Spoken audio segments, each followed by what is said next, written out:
नमस्कार, आप देख रहे हैं वी न्यूज़ इंडिया। मैं हूं आपके साथ विमलेश कुमार। इस वक्त बलिया में है और बलिया के जो है चीत बड़ा गांव है। नगर निकाय का चुनाव बड़ी जोरों से चल रहा है और देखा जाए तो हर एक पार्टियां कहीं ना कहीं अपने इस चुनावी अखाड़े में पूरा जोर आजमाइश कर रही है। और इस वक्त जो है हमारे सामने चीत बड़ा गाँव के जो है चेयरमैन हैं, जो कहीं ना कहीं जनता के बीच में रहे हैं और जनता फिर कहीं ना कहीं अपने एक स्नेह से फिर इन्हें जो है मौका दे रही है। और इस बार जो है 2023 में देखते हैं आखिरकार जनता के लिए क्या ये सोच, क्या विचार लेकर चुनावी मैदान में फिर जनता के समक्ष है। सबसे पहले वी न्यूज़ इंडिया में सर स्वागत है। मैं केशव नंदन त्रिपाठी निवर्तमान चेयरमैन। सबसे पहले मैं स्पष्ट कर देना चाहता हूं कि सन 2000 से 2005 तक मैं चेयरमैन रहा और फिर 17 में चुनाव जीता और 22 तक चेयरमैन रहा। लेकिन 2000 से 2005 तक चेयरमैन मैं रहा तो कई पार्टी की सरकार आई और गई। बान जी की भी सरकार थी, भाजपा की भी सरकार आई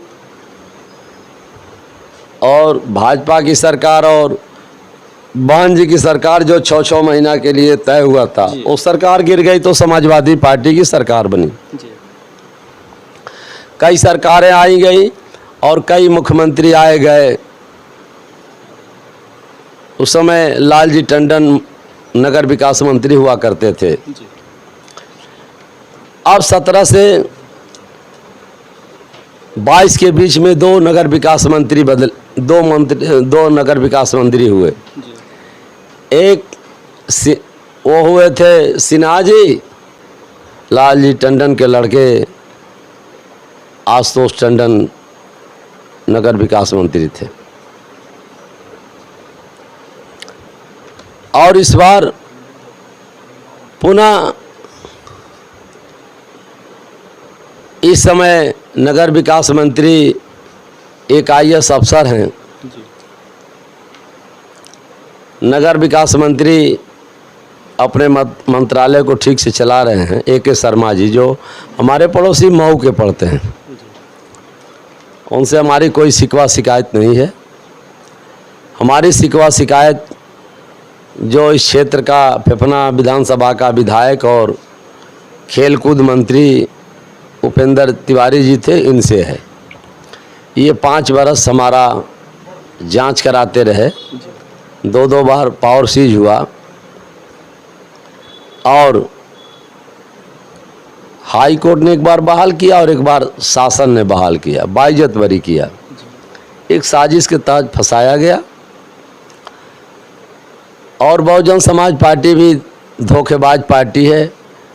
विधानसभा का भी मैं टिकट मांग रहा था, विधानसभा का भी टिकट नहीं मिला और इस चेयरमैनी के चुनाव में भी बहुजन समाज पार्टी ने टिकट नीलाम कर दिया। फिर भी हम लोग बान जी की नीतियों में विश्वास करने वाले हैं। ये बीच के जो कैंडिडेटर हैं, जो रसड़ा का विधायक है, वो नीलामी में बहुत आगे है, ठेकेदार है। 403 जो विधानसभा का चुनाव हुआ था उसमें मात्र एक विधायक रसड़ा का जीता था,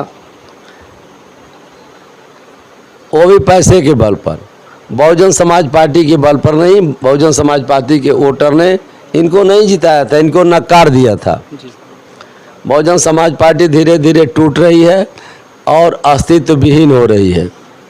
इसमें बान जी का दोष नहीं है। ये कैंडिडेटर जो है बान जी को गुमराह करते हैं।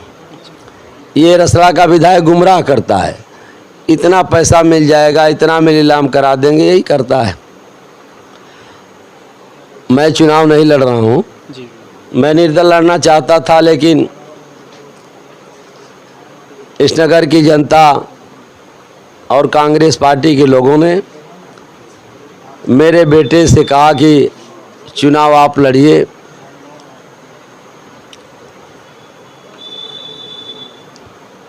मैंने कहा बेटे से कि अगर कांग्रेस पार्टी चुनाव लड़ाना चाहती है और गांव के लोग चुनाव लड़ाना चाहते हैं तो हम निर्दल तो भरे हैं, हम पर्चा उठा लेंगे, हमें कोई एतराज नहीं है।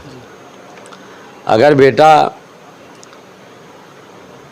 मेरा वारिस बनना चाहता है और राजनीति को अप करना चाहता है तो मुझे इस बात की खुशी है। कहीं ना कहीं इसमें ये भी देखा जा रहा है कि जैसे आप बता रहे हैं कि अपने बेटे को जो है कहीं ना कहीं एक मौका भी दे रहे हैं, तो ये लग रहा है कि जिस तरह से आप जनता के बीच में एक जनता के जो है हितों के लिए लड़ाई लड़ते चले आ रहे हैं, कहीं ना कहीं अपने बेटे को भी जनता के जो है हित अधिकार के लिए कहीं ना कहीं उनको भी समर्पित कर रहे हैं कि जनता का भला आप भी कर सकें। ऐसा है कि 2 बार चेयरमैन रहे और नगर की जनता का आशीर्वाद मिला। ये साधारण बात नहीं है, ये सामंतवादियों का गढ़ है। चितबड़ा गांव सामंतवादियों का गढ़ है और यहाँ गुंडे मवाली ज़्यादा जो है अपना रौब दिखाते हैं, लेकिन गरीब जनता जो मजलूम है, बेजुबान है, मुझे अपना चेयरमैन चुना और 2000 से यहाँ गुंडई बंद हो गई। यहाँ जयमाल पहले लूट लिया जाता था, गरीबों का झोपड़ी फूंक दिया जाता था, यहाँ बहन बेटियों पर बुरी नज़र लोग रखते थे। इस बार भी लड़ाई चरित्रवान और चरित्रहीन की है यहाँ। जैसे पिछला बार अगर देखा जाए तो किस पार्टी से जो है आपको टिकट दिया गया था? ऐसा है कि अंबिका चौधरी जी बहुजन समाज पार्टी में थे और मैं भी था। अंबिका चौधरी के प्रयास से टिकट मिला था। कहीं ना कहीं ये साबित लग रहा है कि इस समय तो आपको कांग्रेस से मिला है टिकट, तो पिछले बार जिस तरह से आप बता रहे हैं कि कहीं ना कहीं ये कांग्रेस से इस बार जो है आपको टिकट दिया गया है, कहीं ना कहीं इससे यह साबित होता है कि जनता के भलाई के लिए आप जो है किसी पार्टी से टिकट लेने के साथ जो है जनता के लिए आप जनता के मुद्दों के लिए काम करना चाहते हैं। मेरा बेटा निर्दल भी लड़ता जी। तो गोस्वामी जी ने लिखा कि सबसे सेवक धर्म कठोरा।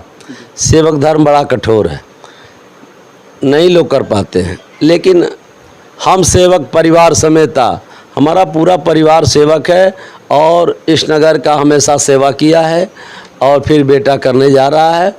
और बहुजन समाज पार्टी ने नहीं टिकट दिया तो कांग्रेस राष्ट्रीय पार्टी है।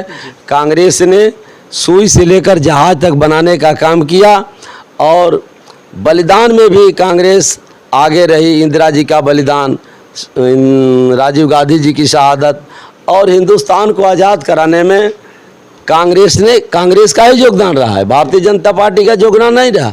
भारतीय जनता पार्टी तो गुमराह करके और कहीं न कहीं लोगों को अब जैसे कांग्रेस के राज में 410 रुपये का सिलेंडर था, आज 1200 हो गया।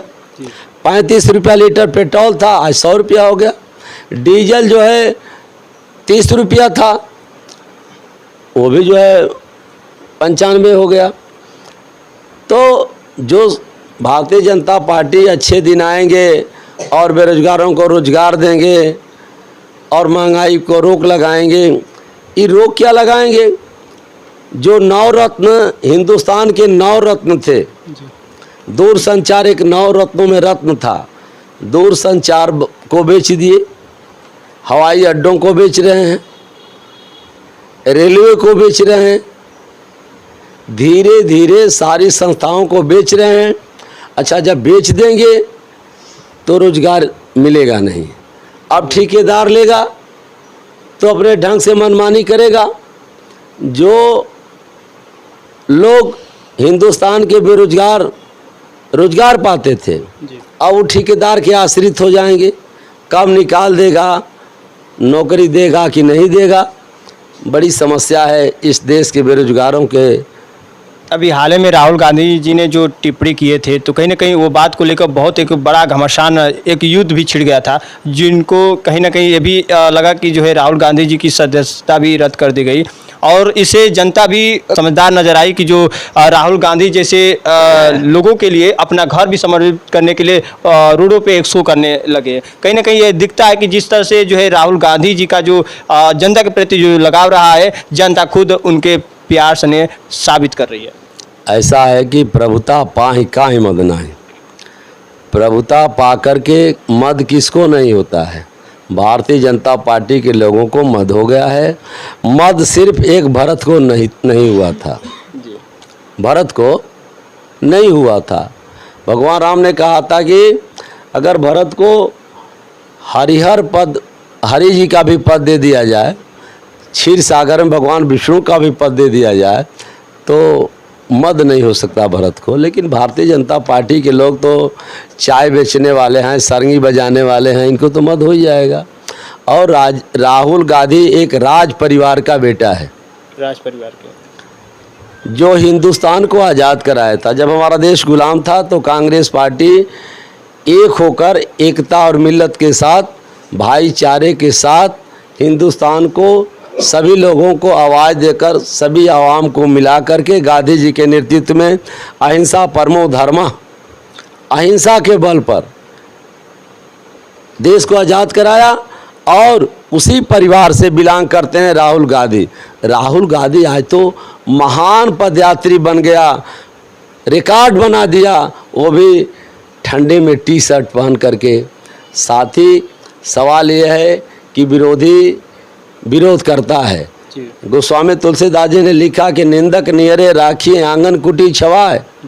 तो महान पदयात्री राहुल गांधी अपने पूर्वजों का, अपने महापुरुषों का जो सपना था, जो उन्होंने किया था, उसका अनुसरण कर रहे हैं और नफरत को भगाने का काम और हिंदुस्तान में खुशबू फैलाने के लिए पदयात्रा उन्होंने किया। और इसे बौखला करके भारतीय जनता पार्टी ने उनकी सदस्यता समाप्त कर दी। अब मानहानि में 2 वर्ष की सज़ा हो जाए और बहुत सारे लोग जेल में भारतीय जनता पार्टी के अपराधी मंत्री बने हुए हैं।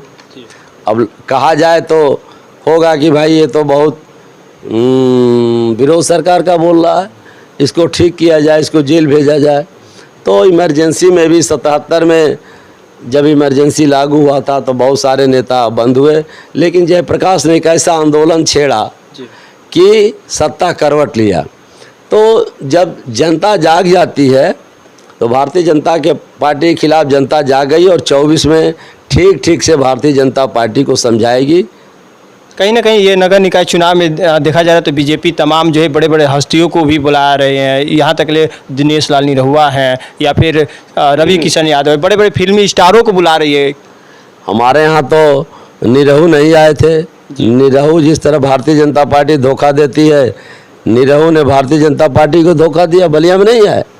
उनकी निरहू जी की चेलिनिया आई थी, तो उनकी चेलिनिया आई थी, तो चेलिनिया का क्या असर है? कोई असर नहीं है। नचनिया बजनिया से न देश चलेगा और न वोट बढ़ेगा। मतलब बीजेपी कोई भी बड़ी हस्तियों को बुला ले फिर भी आपकी जनता जो है कोई विचलित होने वाली नहीं है। जोगी जी आए और चले गए तो इससे क्या हो जाएगा?